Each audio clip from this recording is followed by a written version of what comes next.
Dieu est merveilleux, Dieu est bon. Il est écrit, il est doux et agréable de faire de demeurer ensemble. Là où Dieu envoie la vie, c'est là où Dieu envoie la bénédiction. Amen, amen. Dieu est merveilleux. Dieu est bon pour toi, Dieu est bon pour moi. Amen.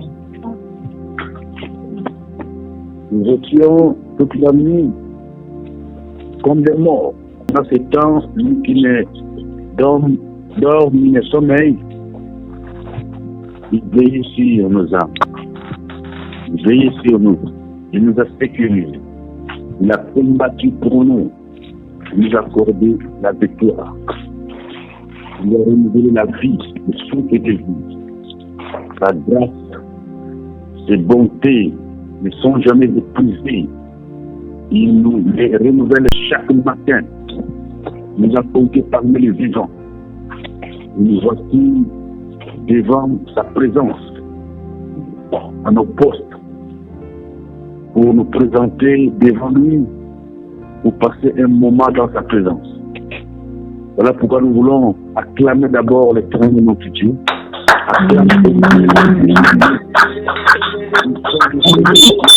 Nous voulons lire dans Habakkuk 2, 1 à 4. Habakkuk chapitre 2, versets 1 à 4. Je lis au nom de Jésus-Christ. J'étais à mon poste et je me tenais sur la tour. Je veillais pour voir ce que l'Éternel me dirait et ce que je répliquerais après ma plainte.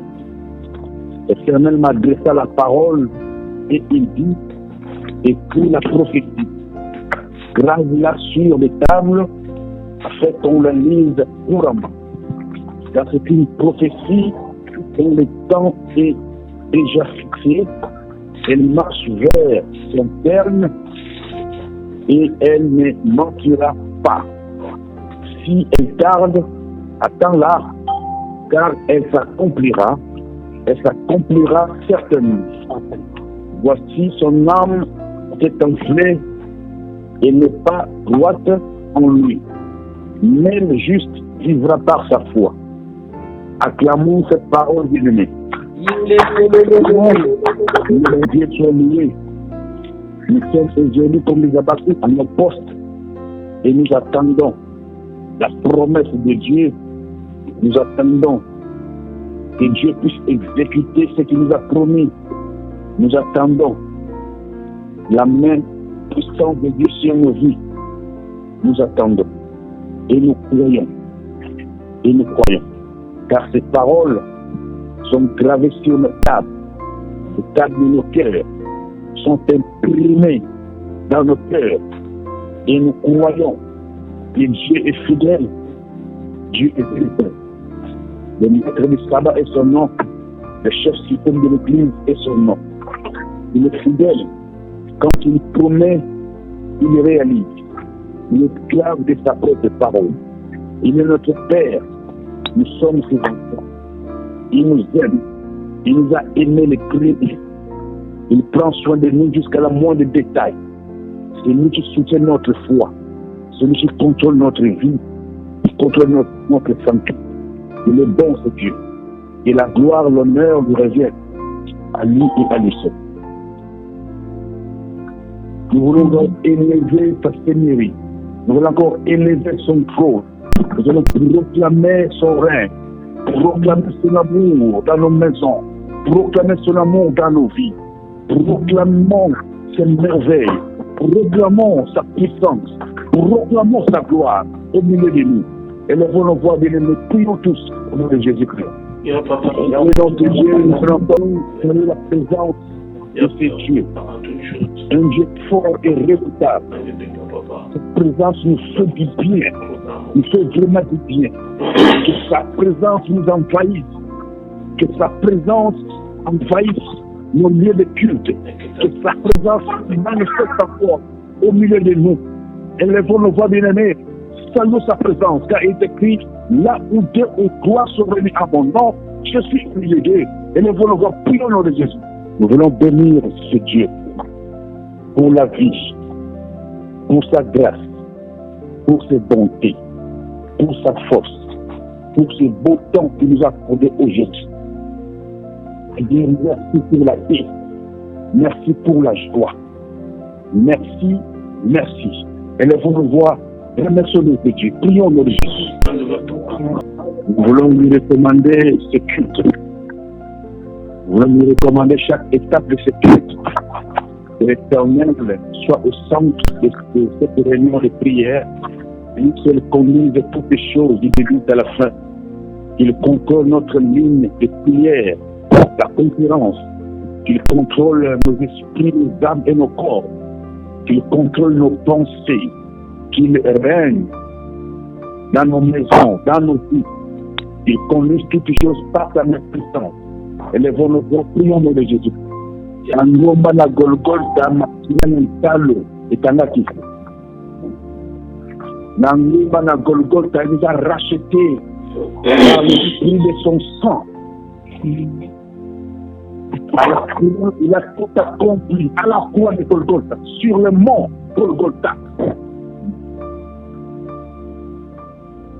Nous voulons imprimer le sang de Jésus, le sang de l'agneau, le sang de tout l'homme, afin que nous soyons purs devant lui, que son sang nous lave, que son sang nous purifie, que son sang nous sanctifie, que son sang nous justifie. Élevons nos voix bien-aimées, implorons encore le sang de l'agneau. Prions au nom de Jésus. Tokobelela molimo mosantu molimo na nguya. Akita lisusu molimo ya moko na moko. Atonisa moko na moko. Atumanifeste na bomo ya moko na moko. A préparer biso, a préparer mitema. Molimo mosantu asala biso bolamu na mokona lelo. Na nzela na adoration, na nzela na louange, na nzela na nzela na utokoyoza.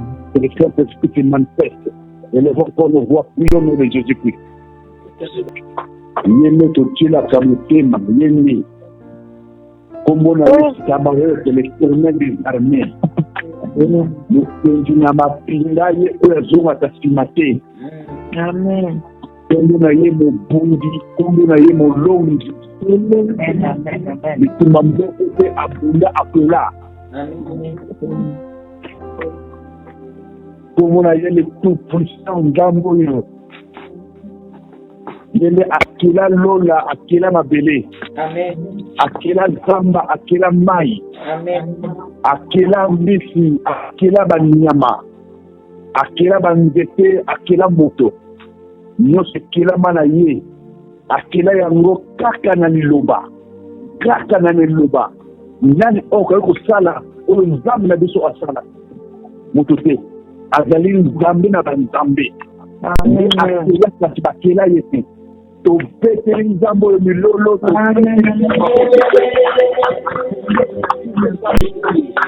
Loba na nzambe nkolo mona ngai. Nazali na poste. Lokola Abakuk. Nzambe nazali kozela. Bilaka. Nazali kozela. Bilaka. Nazali kozela okokisa oka ngai. Nalingi te ngonga na nga pe ebeta. Ngonga na nga pe esone. Nalingi te poste moko ekangama efungama. Nalingi te nkolo réponse oyo nazali kozela epesemela ngai.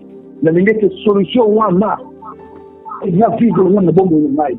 Nzambe nazali na poste lokola Abakuk. Kolo nazali kozela. Nazali kozela. Maloba na ye eza na motema na ngai.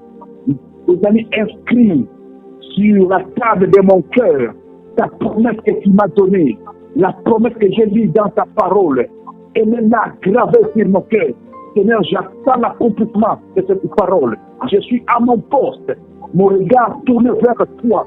Toi, le salut des âmes. Celui j'attends, Seigneur. J'attends comme Abakuk. J'attends. Élevons nos voix. Prions de l'aimer. Bon Dieu, nous avons regardé. Dieu, nous Seigneur, mon roi. Les cieux, les peuvent contenir. Avec tellement de monde, tellement grand. Tellement grand. Nous voulons adorer ce Dieu grand. Il est grand que la grandeur elle-même. Nous voulons élever ce Dieu, lui qui s'appelle le Très-Haut. Nous voulons adorer ce grand Dieu, lui qui a créé toutes choses. Nous voulons l'adorer, lui qui s'appelle Ultima.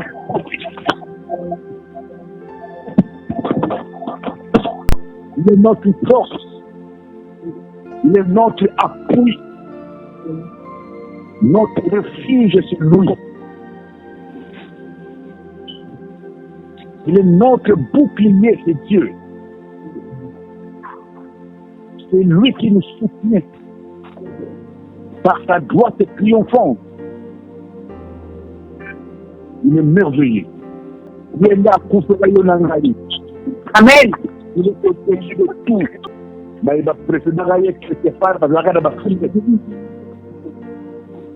ceux qui l'ont précédé avaient des faiblesses quelque part. Mais notre Dieu est un Dieu qui n'a pas connu de faiblesse. Amen. Ils étaient tentés, ils ont failli quelque part. Mais Jésus-Christ de Nazareth n'a cédé à aucune tentation. Qui ont péché. Mais Jésus-Christ de Nazareth est mort sans péché. Il est merveilleux. Amen. Dieu nous parlait. Dieu nous parle encore. Aujourd'hui, nous avons vraiment soif de ta parole. Tu vas dire, Seigneur, j'ai soif de ta parole. J'ai soif de ta parole. Ne pas ta parole. Je veux que tu me parles. Élevons-nous, bien-aimés. Prions au nom de Dieu. Nous avons vraiment soif de ta parole. Et nous venons à toi la source des purs. Nous disons, Seigneur, de mots pour exprimer notre soif. Fais-nous du bien par ta parole. Bénis-nous par ta parole. Au nom de Jésus-Christ, j'ai ainsi prié. Amen.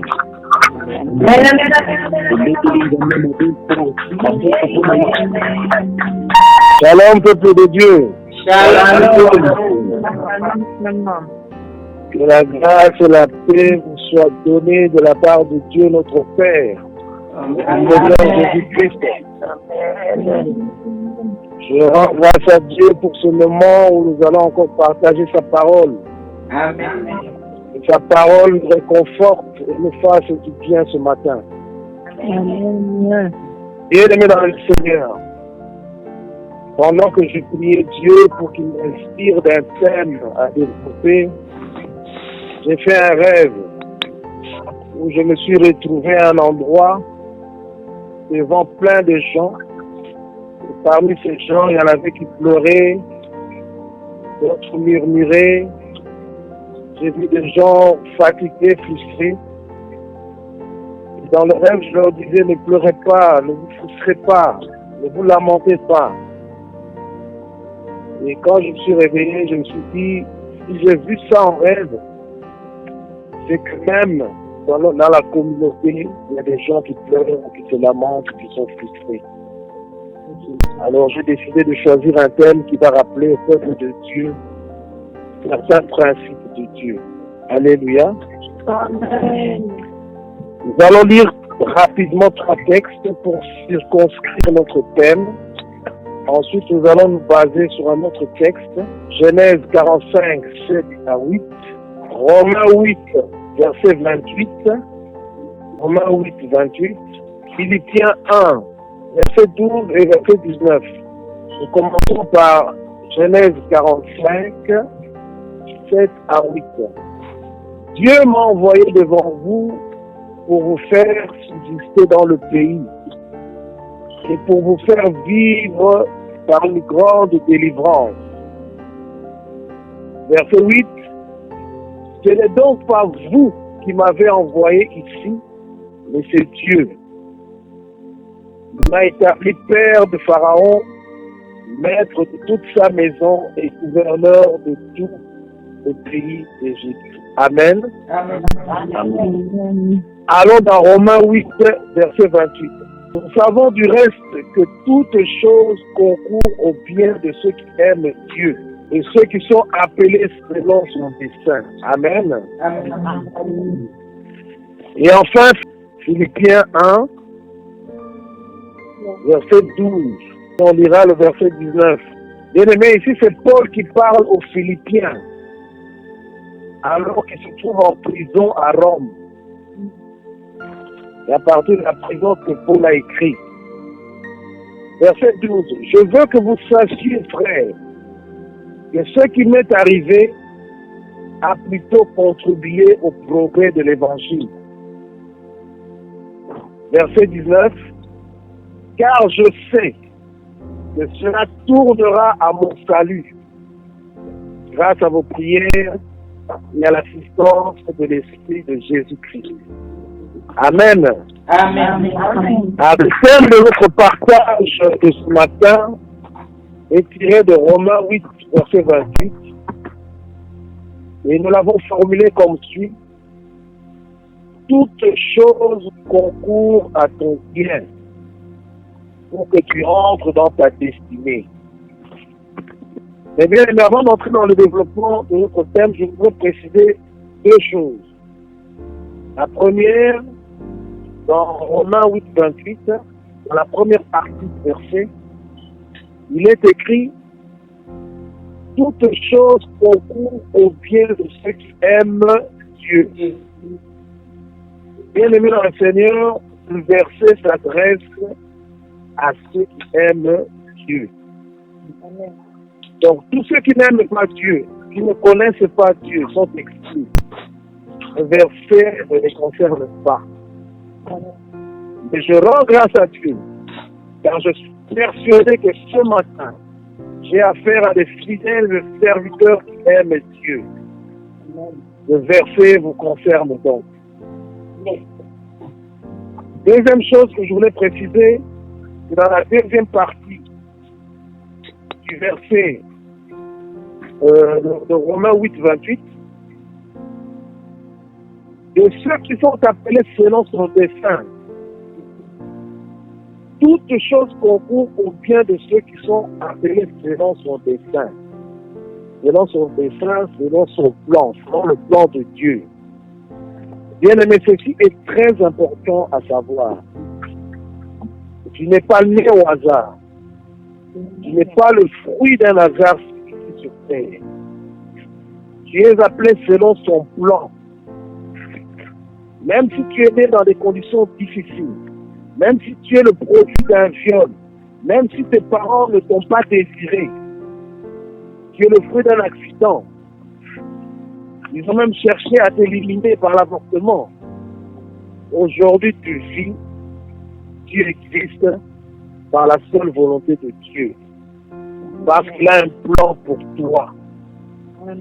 Tu dois entrer dans ta destinée.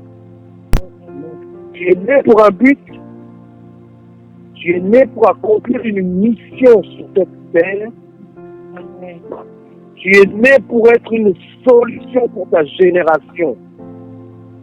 Avant que tu sois dans le ventre de ta mère, Dieu te connaissait déjà.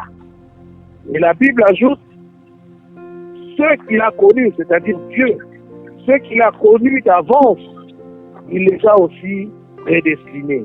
Alléluia. Amen. Donc, il n'est pas le fruit d'un hasard. Vous lirez l'histoire de Jephthé dans Juge 11. Jephthé était un vaillant héros, fils d'une femme prostituée. Sa père est qui est hors mariage, lorsque les enfants de la femme légitime ont grandi, ils ont chassé Jephthé. Et Jephthé s'enfuit loin de ses frères. Il s'est retrouvé dans des conditions difficiles. Mais quelque temps après, Israël va connaître une guerre.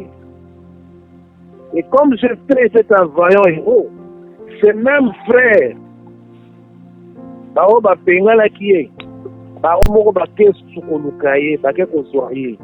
yaka obundala biso mpe soki tolongi okorenie sur biso. Et Jephthé régna sur ses frères. Alléluia. Jephthé est entré dans sa destinée malgré le rejet de ses frères. Bien-aimé dans le Seigneur, Tina te eza la Tina. Amen. Il y a une destinée que Dieu t'a réservée. Amen. Tu entreras dans ta destinée, quelles que soient les difficultés que tu traverses en ce moment. Amen. Amen. Ne te minimise pas. Toutes choses vont concourir à ton bien pour que tu entres dans ta destinée. Mais le chemin, bien-aimé, le chemin qui doit t'amener à ta destinée n'est pas facile. Le chemin n'est pas facile, bien-aimé, les appétités. Comme nous allons le voir dans le texte que nous allons lire maintenant, notre texte de base, dans Genèse 37, 18 à 28. Bien aimé, nous connaissons tous l'histoire de Joseph. Joseph avait eu une vision. D'après cette vision, il allait être un grand homme, au-dessus de ses frères et de ses parents. Et cette vision a suscité de la jalousie et de la haine de la part de ses frères qui ont décidé de le faire mourir. Nous commençons la lecture, verset 18. Ils le virent de loin, c'est-à-dire les frères de Joseph, on voit Joseph de loin. Ils le virent de loin et avant qu'il fût près d'eux, ils complotèrent de le faire mourir. Verset 19. Ils se dirent l'un à l'autre, voici le faiseur de songes qui arrive. Venez maintenant, tuons-le et jetons-le dans une des citernes. Nous dirons qu'une bête féroce l'a dévoré. Et nous verrons ce que deviendront ces songes. Verset 21. Ruben entendit cela et il le délivra de leurs mains. Il dit, ne lui ôtons pas la vie. Bien-aimés, arrêtons-nous là un moment.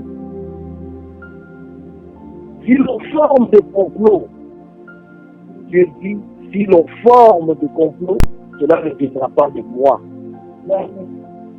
Quiconque se liguera contre toi tombera sous ton pouvoir. Bien-aimé, si l'on forme des complots contre toi, sache que cela ne vient pas de Dieu. Mais Dieu est un grand stratège. Il peut permettre des complots contre toi, mais pour un but. Le but final est que tu entres dans ta destinée. Quiconque se liguera contre toi tombera sous ton pouvoir. Nous connaissons la suite de l'histoire de Joseph. Il est devenu premier ministre en Égypte. Et ses frères sont tombés sous son pouvoir. Alléluia. Je dis à quelqu'un ce matin, tous ceux qui se liguent contre toi tomberont sous ton pouvoir. Amen. Crois en cela, tu dis Amen. Amen. Alors ne pleure pas. On complote contre toi. Dieu est au contrôle de toutes choses. Alléluia. Verset 21. Ruben le délivra de leur main et dit, ne lui ôtons pas la vie. Bien-aimé, Dieu suscitera toujours quelqu'un dans le camp de l'ennemi pour parler en ta faveur. Amen. Quand Dieu appuie les voix d'un homme, il dispose en ta faveur même ses ennemis. Voilà ceux qui voulaient que le Dieu change de vie. Il y en a un déjà qui change d'avis. Mais lui, on ne trouve pas la vie. Bien, mais il y aura toujours un Ruben dans le camp de l'ennemi pour s'opposer à ce complot-là. Il y aura toujours un Gamaliel dans les camps de l'ennemi pour s'opposer à ceux qu'on combat de son ministère. Alléluia. Ne crains rien, mon frère, ma soeur. Là où ils forment des complots contre toi, Dieu suscitera toujours contre toi. Car sur le chemin de ta destinée, il contrôle toutes choses. Alléluia. Au verset 22, Ruben leur dit, ne répondez point au sang. Jetez-le dans cette citerne qui est au désert. Ils le prirent et le jetèrent, ils le prirent et le jetèrent dans la citerne. Cette citerne était vide, il n'y avait point d'eau. Mais la citerne était vide, donc elle était profonde. En tombant, Joseph pouvait se priver la nuit et ouvrir. Et de plus, il n'y avait point d'eau. Imaginez dans un désert, il n'y a pas d'eau. C'est la mort certaine. Joseph se retrouve donc dans une situation sans espoir. Je ne sais pas ce qu'il a pu se dire, mais peut-être qu'il s'est dit, c'est fini pour moi. Il n'y a qu'une ni compris. Mais bien aimé, mais c'est quand tu te retrouves dans ce genre de situation où tu te dis, il n'y a qu'une ni compris. Mais c'est à ce moment-là que Dieu se lève dans toute sa gloire pour œuvrer en ta faveur. Amen. Lisons la suite. Verset 25. Ils s'assirent ensuite pour manger. Ayant levé les yeux, ils virent une caravane d'Ismaélites venant de Galad. Leurs chameaux étaient chargés d'aromates, de pommes et de mûres, et transportés d'Égypte. Verset 28. Alors Judas dit à ses frères, que gagnerons-nous à tuer notre frère et à cacher son sang? Venez, rendons-le aux Ismaélites et ne mettons pas la main sur lui, car il est notre frère, notre chair. Et ses frères l'écoutèrent. Bien-aimés, voilà comment Dieu agit. Au moment où tout semblait fini pour Joseph, voilà qu'une caravane israélite passe par là. Ce n'est pas un hasard. Ce n'est pas une coïncidence, bien-aimé. Mais c'est Dieu qui orchestre tout ça. Car Joseph ne doit pas mourir tant qu'il n'est pas entré dans sa destinée. Alléluia. Alors je t'annonce depuis ce matin, tu ne mourras pas sans entrer dans ta destinée. Amen. Tu vas vivre le temps que Dieu a prévu pour toi. Amen. Si tu le crois, tu dis Amen. Amen. Au verset 26, Judas dit à ses frères, vendons-le. Et tous ses frères l'écoutèrent. Hier, tout à l'heure, il faut pas boumailler. On sera chargé à vie. Amen. Pourquoi tous ses frères écoutèrent Judas? Parce que c'est dans le plan de Dieu. Alors Joseph devait aller en Égypte.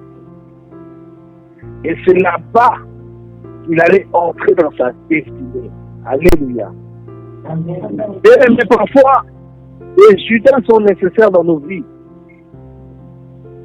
Ce sont les instruments que Dieu utilise pour nous diriger vers le chemin où la destinée nous attend. Amen. Amen. Ça, c'est l'exemple de Joseph. Mais il y a tant d'exemples dans la Bible. David était oint par Samuel pour être roi d'Israël. Le jour où il a été oint, depuis ce jour-là, David savait qu'il deviendrait roi. David savait qu'il entrerait dans sa destinée, c'est la royauté. Mais qu'est-ce que David n'a pas connu comme tribulation? Il a passé une bonne partie de sa vie à fuir Saül. Il cherchait à le tuer. David s'est maintenant retrouvé dans des situations extrêmement difficiles. Mais la main de Dieu était toujours sur lui.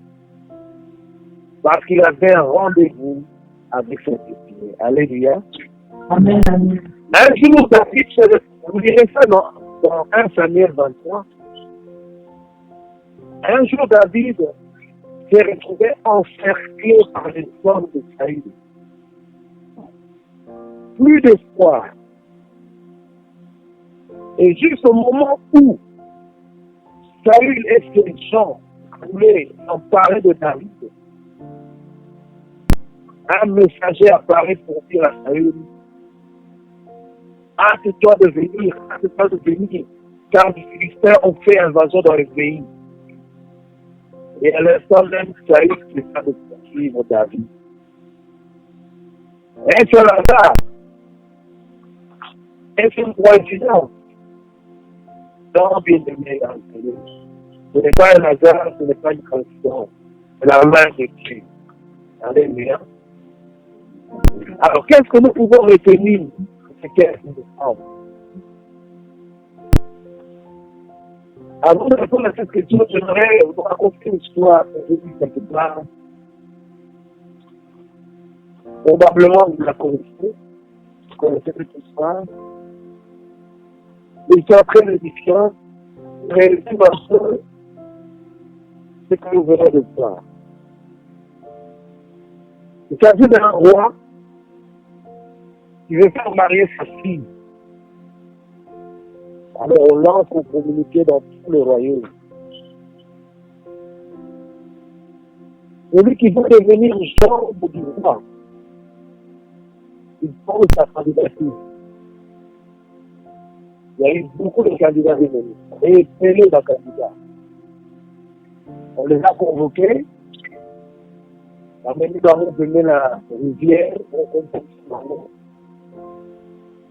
On va avoir une condition. Il faut traverser la rivière rouge. Les rivières on a plein de ngando, infesté de crocodiles. Le premier au Arukati ça, Arukoma na ngambu, vient Arubala mwana ya roi. Dans qui est belé. Tant que mon gars arrivé là, bangado, belé, bah dit ah, badi.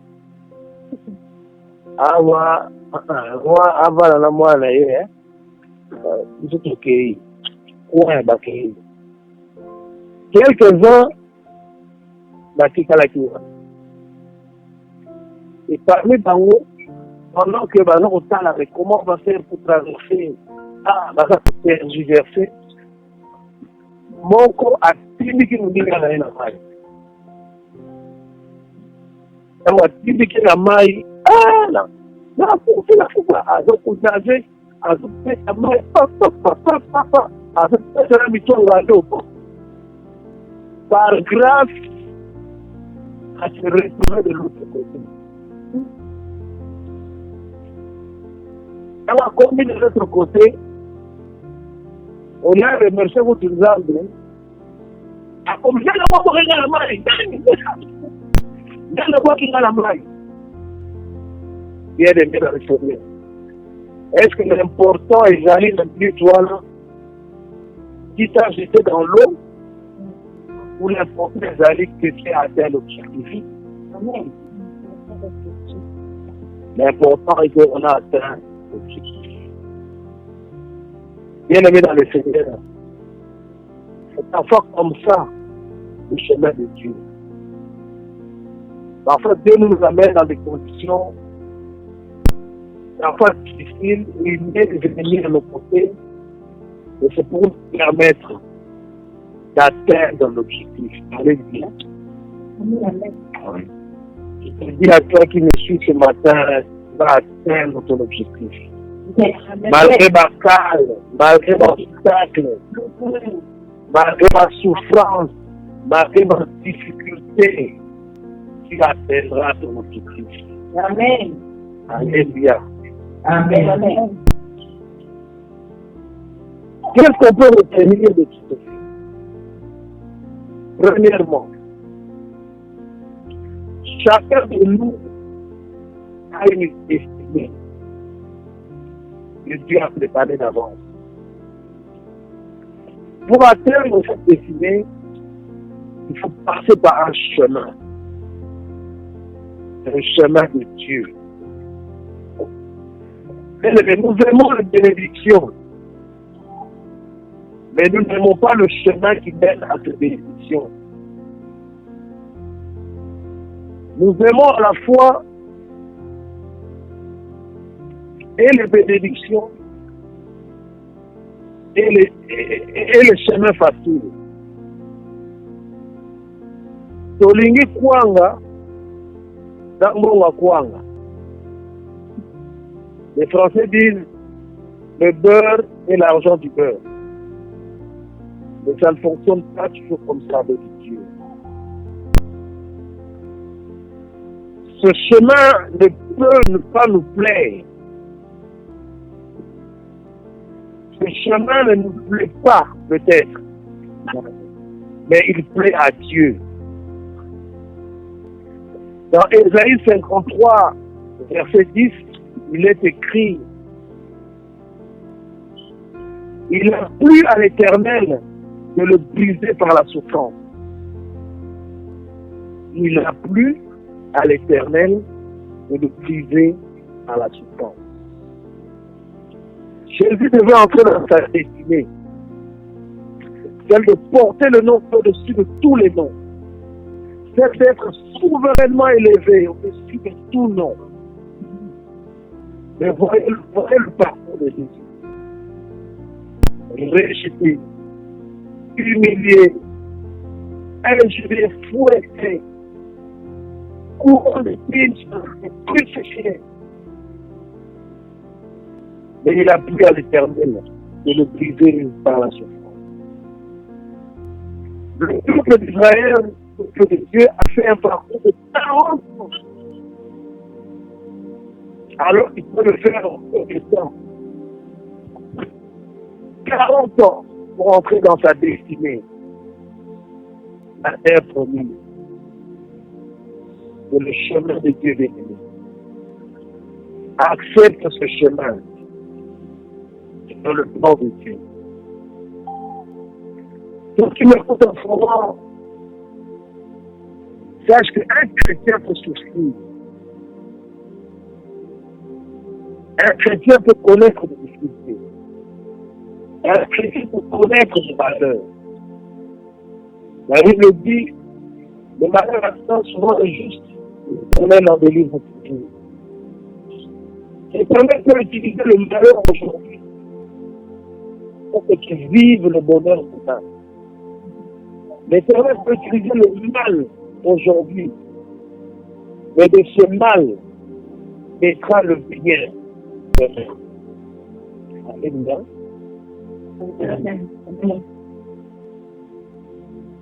C'est pour cela que Joseph dit à ses frères: ce n'est pas vous qui m'avez envoyé ici, c'est Dieu. C'est Dieu qui a agi dans les frères de Joseph n'étaient que des instruments utilisés par Dieu pour que Joseph entre dans sa destinée. Et pour cela aussi, l'apôtre Paul dit aux Philippiens: je veux que vous sachiez, frère, que ce qui m'arrive aujourd'hui a plutôt contribué au problème de l'évangile. Paul qui l'a adressé aux Philippiens, parce que les Philippiens sont respectés beaucoup, comme on avait arrêté Paul en prison, pour les Philippiens, c'était fini pour l'évangile. Mais Paul affirme le contraire. Ce qui m'arrive aujourd'hui a plutôt contribué au progrès de l'évangile. Troisième chose à retenir, bien aimé, le chemin qui mène à sa destinée est plein d'épreuves. Mais quelle que soit la nature de l'épreuve, quelle que soit l'intensité de l'épreuve, Dieu prévoit à chaque épreuve une voie de sortie.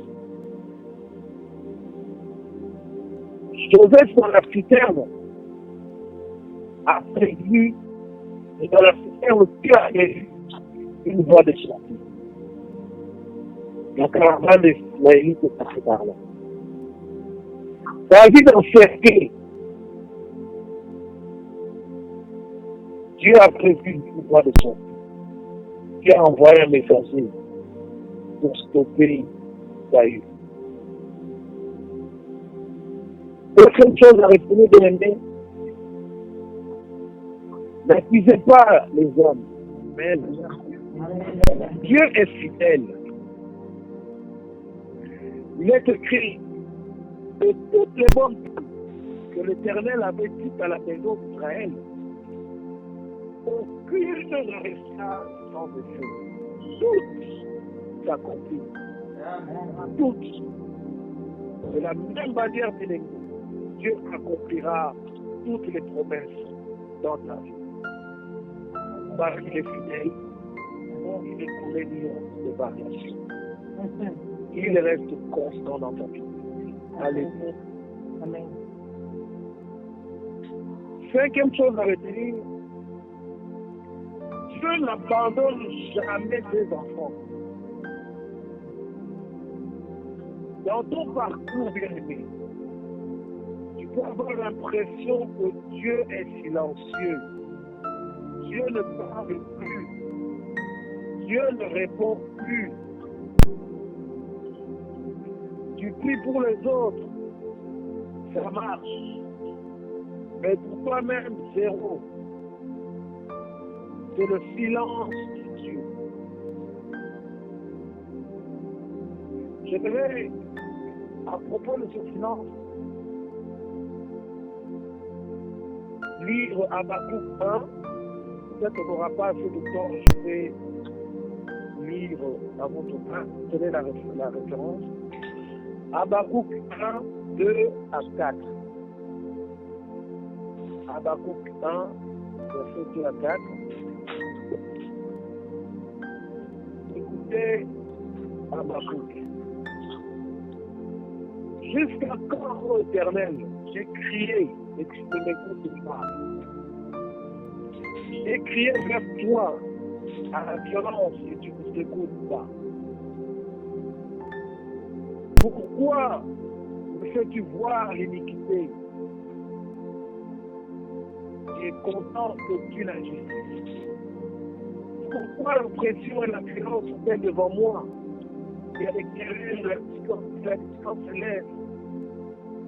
Aussi la loi n'a point de vie, la justice point de force, le méchant triomphe du juste, et le roi de jugement inique. Bien aimé, le prophète Habakkuk se lamente.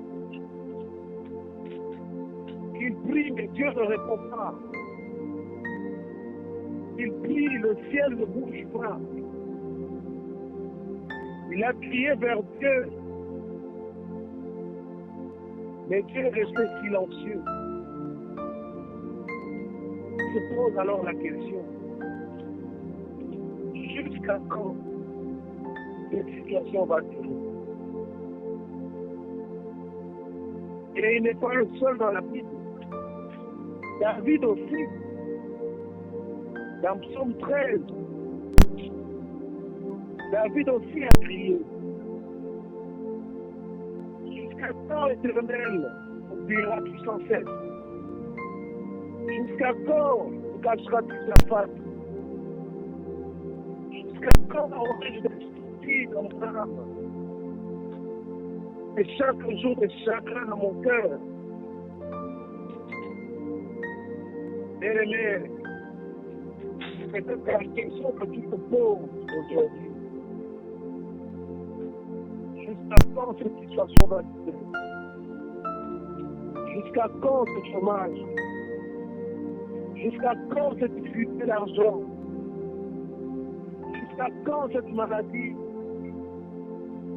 Jusqu'à quand ce célibat? Jusqu'à quand cette stérilité? Jusqu'à quand? Je prie, je jeûne, je cherche la face de Dieu. Mais jusqu'à quand? J'aimerais dire à quelqu'un,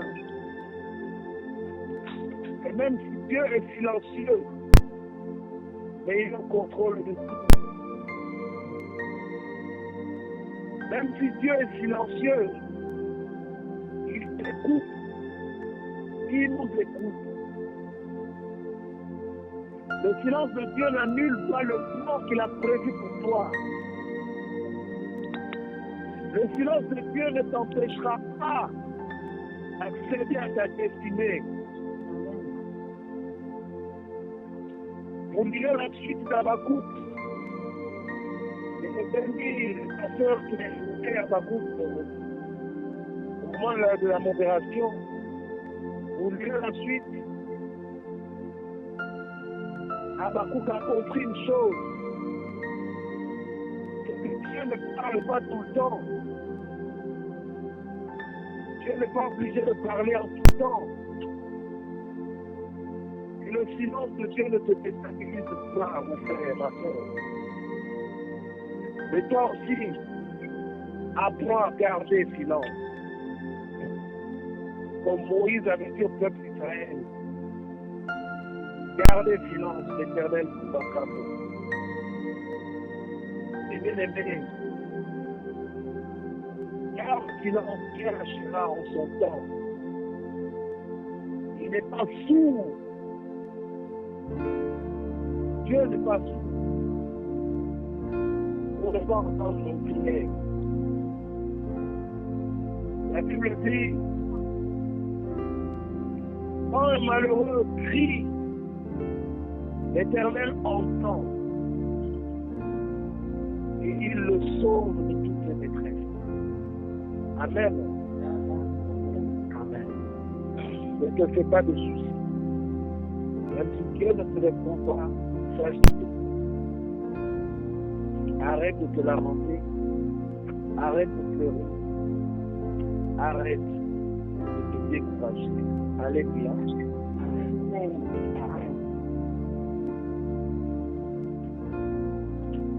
Pour conclure, nous allons lire, je vais vous donner la référence. 1 Roi 19, 2 à 4.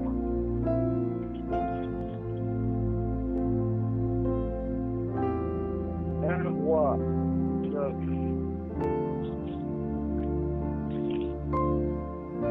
2 à 4. Bien aimé, il s'agit du prophète Élie. Le prophète Élie fuit pour sauver sa vie. Parce que Jézabel, la femme du roi Akab, le menace de mort. Élie est découragé. Élie est découragé et demande même la mort à Dieu.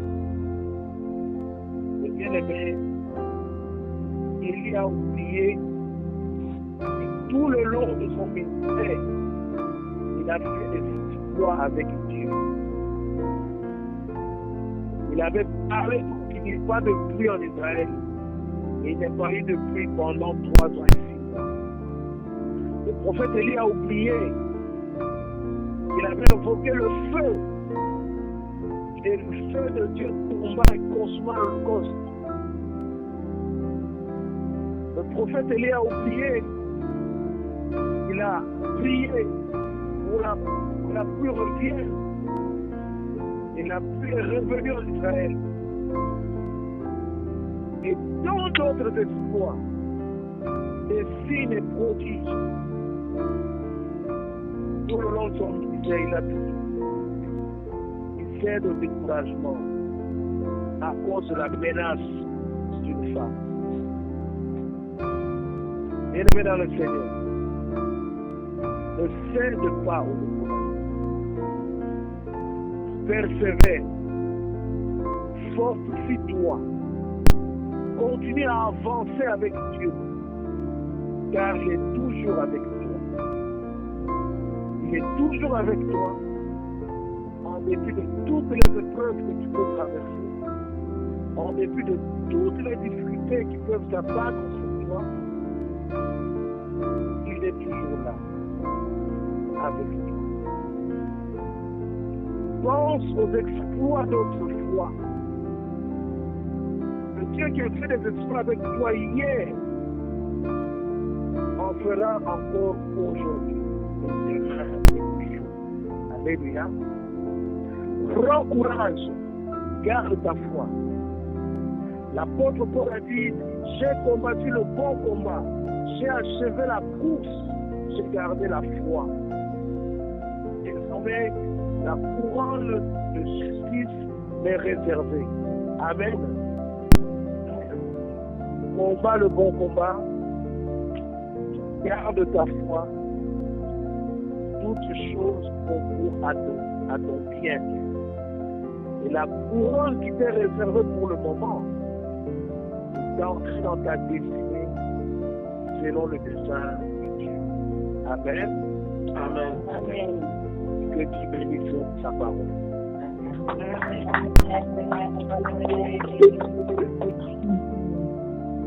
La désert est aux orléans. Nous avons créé chez nous. Amen. Dieu va jaillir de nous. Dieu va faire apparaître l'oasis comme le désert. Dieu te fera du bien. Dieu te là. Va te faire tellement du bien. Tu vas même oublier les événements parce que les échecs. Amen, amen. Nous voulons nous bénir Dieu pour sa parole. Merci à ce Dieu. Élevons nos pauvres bien-aimés, bénissons Dieu pour sa parole. Prions-nous. Nous allons encore bénir Dieu pour le désert, pour la situation que tu traverses. Et Dieu qui devait passer par là. Il devait passer par cette fournaise pour te purifier, pour te donner une forme. Et juste très bien de la grande bénédiction qui t'attend. Il connaît ce que tu traverses, la situation que tu traverses. Cette difficulté là, cette souffrance là, toi tu connais. Et le Seigneur, merci parce que tu as permis cela. Et je sais que Père, après le désert, il y aura la résolution, il y aura le miel. Alléluia. Il y aura le lait. Dieu va t'amener jusque dans ta destinée, dans le pays où le lait et le miel. Et le miel. Quand bien même tu traverses les déserts, tu fais tomber la main. Amen. Parce que nous ne devons pas se faire tenter au-delà. Il fait tomber la main. Il sort l'eau dans le désert. Mais ça, c'est encore de nous par rapport à ce que tu attends dans ta destinée. Donc, Seigneur, merci pour cette situation. Je sais que Père, le lait et le miel m'attendent de notre côté. Et les bonnes voix de l'aimer, tout le monde le dit.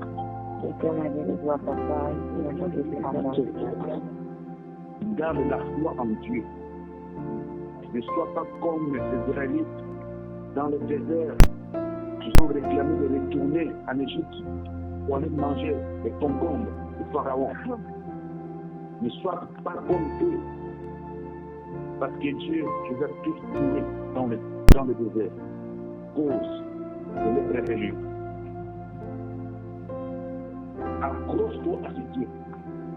N'abandonne pas ce Dieu. N'abandonne pas ta foi. Continue à croire. Les promesses de Dieu sont oui et amen. Continue à croire. À moins que ce que tu subis soit les conséquences de tes péchés. Mais si tu te reproches de rien, bien-aimé, il y a la grande gloire qui t'attend. Amen. Que Dieu te soutienne, que Dieu te fortifie et que Dieu te bénisse.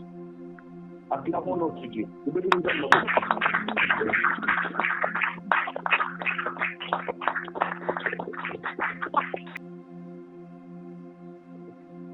Avant de continuer, nous voulons demander à notre papa de prier pour ça et de clôturer ce moment. Notre papa, le pasteur Théo. Amen. Amen. Amen. Amen, vous m'entendez? Oui. Amen. Amen. Vraiment, il y avait un petit technique. Pourquoi vous m'entendez mal? C'est là le problème dans l'inconnu. Seigneur, merci encore pour le moment que nous avons passé avec les enfants. Merci encore car tu es de ton voix. Bénis, ton nom. Parce que tu as promis. Bénis ceux qui sont pendant. C'est que nous serons les canaux de bénédiction pour cela. Seigneur, donne encore la force. Sur le chemin, donne encore les moyens, marche avec nous. Fais que chacun entre dans sa vie. Merci encore, car tu nous avons jamais. Dans toutes les sociétés, dans toutes les situations, tu seras toujours là. Toi, là, Seigneur. Donnez ton pays. Donnez chez tes amis. Donnez nos familles. Souviens-toi, Seigneur, de ceux qui sont en prison, ceux qui sont dans les hôpitaux, ceux qui sont envoyés sur les problèmes. Merci encore. Et bonne journée. Merci. Merci, papa. Bien-aimé, la semaine prochaine, nous allons clôturer notre retraite de Daniel. Ce sera le jeudi. C'est un jour férié. Et le jeudi là, nous allons faire de 16h30 à 18h. Amen. Amen. Et aujourd'hui, nous allons nous retrouver à 17h. De 17h à 18h. Après, nous allons clôturer les jeunes d'aujourd'hui. Que Dieu nous fortifie, que Dieu soit avec nous. Au nom de Jésus. Amen. Amen.